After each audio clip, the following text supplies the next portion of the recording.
ایران میں غیر قانونی تارکین وطن کو برائے تاوان اغوا کرنے والا گروہ گرفتار ہوا ہے۔ FIA اسلام آباد کی ایک بڑی کارروائی میں ایران میں موجود غیر قانونی تارکین وطن کو برائے تاوان اغوا کرنے والے گروہ کے ارکان کو گرفتار کیا گیا۔ ڈائریکٹر FIA اسلام آباد زون وقار احمد چوہان نے بتایا کہ ایران میں موجود انسانی اسمگلرز کو گرفتار کر کے ان کے قبضے سے 3 پاکستانی نوجوانوں کو بغیر تاوان کی ادائیگی کے بایاب کرا لیا ہے۔ یہ گروہ بھتے کے لیے پاکستان سے لوگوں کو ایران لے جا کر ان پر بہیمانہ تشدد کر کے اس کی ویڈیو ان کے گھر والوں کو بھجوا دیتے تھے اور ان کی رہائی کے بدلے تاوان کا مطالبہ کرتے تھے۔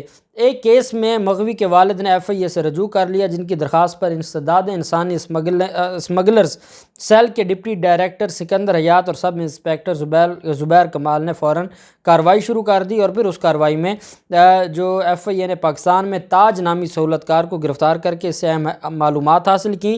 یہ معلومات فوری طور پر ایرانی حکام سے شیئر کی گئیں اور پھر اغوا کاروں کے قبضے سے 4 افراد کو بایاب کرایا گیا اور تفتان سرحد پر FIA حکام کے حوالے کر دیا گیا۔ یہ میں سمجھتا ہوں کہ ایک بڑی کارروائی ہے، FIA کی بڑی کامیابی ہے، اور اس طرح کے جو لوگ ہیں ان کے خلاف کارروائی ہونی چاہیے اور ان کو معافی نہیں ملنی چاہیے۔ ایک تو جو غیر قانونی طور پر جاتے ہیں ان کو بھی سوچنا ہوگا، اور دوسری طرف جو اتھارٹیز ہیں ان کو بھی یہ دیکھنا ہوگا کہ جو غیر قانونی طور پر جاتے ہیں ان کو کیسے روکا جائے، یہ معاملہ بھی ان کو دیکھنا ہوگا۔ PDM نے ملک بھر میں مہنگائی کے خلاف مظاہروں کا اعلان کر دیا ہے، اور آج PDM کی اہم بیٹھک ہوئی ہے اسلام آباد میں۔ شاہد خاقان عباسی بھی اس میں موجود تھے۔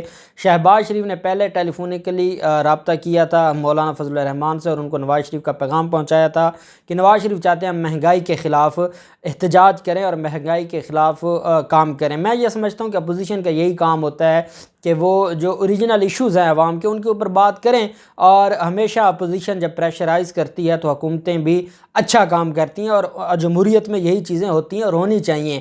ہاں، اگر ان کی یہ بدنیتی ہو کہ یہ عمران خان کو بلیک میل کریں گے اور بلیک میل کر کے NRO لیں گے، تو یہ ان کی غلط فہمی ہے اور ایسا کچھ ہونے والا نہیں ہے۔ اور اب جو فیکٹس اور فگرز دے رہے ہیں یہ کہہ رہے ہیں کہ ہم ہر شہر میں جائیں گے، اور پھر کہتے ہیں کہ ہمارے دور میں یہ کام تھا، وہ قوم کو نہ بتائیں۔ قوم جانتی ہے کہ آپ نے 30 سال کیسے اس ملک کو لوٹا ہے اور آپ نے کیا کام کیا۔ اور مزے کی بات یہ ہے کہ پہلے بلاول زرداری نے جلسے میں اعلان کیا کہ ہم مہنگائی کے خلاف احتجاج شروع کر رہے ہیں، اور ساتھ ہی پریس کانفرنس کر دی مولانا فضل الرحمان نے، اور انہوں نے کہا کہ PDM احتجاج کرنے جا رہی ہے۔ اب دیکھتے ہیں کہ مولانا فضل الرحمان کے احتجاج سے عوام کا فائدہ ہوگا یا بلاول زرداری کے احتجاجوں سے عوام کا فائدہ ہوگا۔ بلاول زرداری نے جو تقریر کی ہے اس میں بلاول زرداری نے 2 چیزیں، ایک تو ISI کے حوالے سے اور فوج کے حوالے سے غلط زبان استعمال کی ہے۔ جو نواز شریف کا ایجنڈا تھا، آج اس ایجنڈے کو پروموٹ کیا ہے بلاول زرداری نے۔ بلاول زرداری یہ کہنا چاہتے ہیں، اور انہوں نے اپنی جو گفتگو ہے اس میں یہ کہا کہ عمران خان فوج کو اور ISI کو اپنی جو انصاف فورس ہے، ٹاسک فورس جو ہے وہ بنانا چاہتے ہیں، اور ٹائیگر فورس بنانا چاہتے ہیں ISI اور فوج کو، اور ساتھ انہوں نے کہا کہ وہ عدلیہ کو بھی ٹائیگر فورس بنانا چاہتے ہیں۔ یہ بیسیکلی عمران خان کے اوپر الزام نہیں ہے، یہ اداروں کے اوپر الزام ہے کہ کیا آپ کو یہ لگتا ہے کہ یہ وہ ادارے ہیں جنرل کیانی والے، جب آپ نے اپنی مرضی سے ان کو جیالہ بنایا تھا، اب وہ حالات نہیں رہے۔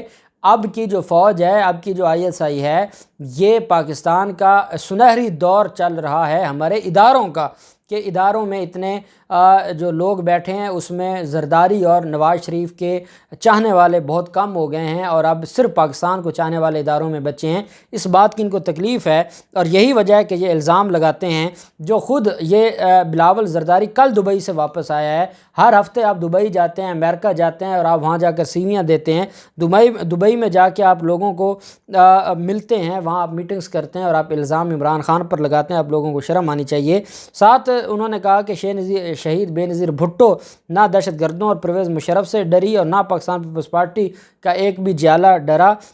دنیا میں پیپلز پارٹی کے جیالوں جیسا کوئی سیاسی کارکن نہیں ہے، یہ کہنا تھا بلاول زرداری کا۔ بلاول زرداری وہ ہے جو کم از کم ہر کام کر سکتا ہے، اپنی والدہ کے قاتلوں کے خلاف نہ کوئی بات کر سکتا ہے، نہ ان کے خلاف جو کیسز ہیں اور اپیلیں جو چل رہی ہیں کبھی اس کے اوپر کوئی پریس کانفرنس کرے گا، نہ کبھی اس کے اوپر کوئی مطالبہ کرے گا۔ اور وہ کیسے یہ معاملہ ہوا، اور آپ کو پتہ ہے جب اعظم نذیر تارڑ صاحب جو کہ ملزموں کے وکیل ہیں اپیلوں میں، اور وہ مین ملزم نہیں ہیں لیکن ملزموں کے وہ وکیل ہیں، اور اس پر جو بلاول زرداری ہے اور جو پاکستان پیپلز پارٹی پارلیمنٹیرین ہے، انہوں نے یہ بات کی تھی کہ یہ زیادتی ہو رہی ہے، کیوں ہم اعظم نذیر تارڑ کو سپورٹ کریں، کیونکہ وہ تو بے نظیر بھٹو کے قاتلوں کا وکیل ہے۔ تو بھائی وہ قاتلوں کا وکیل ہے، آپ تو خود قاتلوں کے گروہ میں شامل ہیں، آپ نے آج تک قاتلوں کے خلاف کچھ کیا نہیں ہے، آپ کی زبان گنگ ہو جاتی ہے اور آپ الزام لگاتے ہیں کسی اور پر، آپ کو شرم آنی چاہیے۔ اور یہی وجہ ہے کہ وزیر اعظم عمران خان کے خلاف جو گالم گلوچ کی ہے، اور وزیر اعظم عمران خان کے خلاف جو انہوں نے کہا ہے کہ ہم احتجاج کرتے ہیں، اس احتجاج کیا کرنا، کہتے ہیں کہ عوام پیپلز پارٹی کے خلاف بھونکنے والے میڈیا پر یقین نہ کرے۔ اب یہ جو میڈیا ہے، جو عمران خان یا اگر کوئی وفاقی وزیر کو بات کرے تو ان کے خلاف تو چڑھ دوڑتے ہیں۔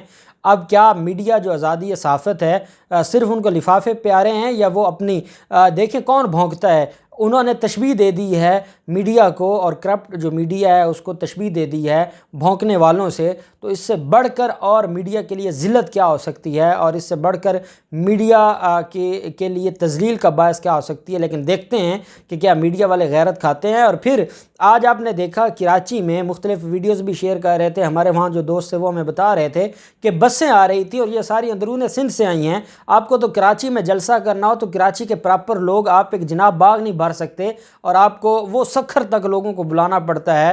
تو یہ آپ کی اوقات ہے۔ کراچی کے لوگوں نے آج آپ کو جس طریقے سے آپ کو تاریخی ذلت کا سامنا اٹھانا پڑا ہے کراچی میں، اور کراچی کے لوگوں نے آپ کو رد کر دیا ہے جیسے 2018 کے الیکشن میں رد کیا تھا۔ اور اگر آپ کو یہ لگتا ہے اور اب آپ کو تکلیف یہ ہے کہ آپ کے خلاف جو کچھ کہا جا رہا ہے اس سے آپ کا ووٹ بینک خراب ہو رہا ہے، تو اب آپ کا ووٹ بینک نہیں بچنا، اور انشاءاللہ آپ کے پنجے سے یہ سندھ بھی آزاد ہوگا اور سندھ کے لوگوں کو بھی حقوق ملیں گے۔ اللہ پاک پاکستان کا حامی و ناصر ہو۔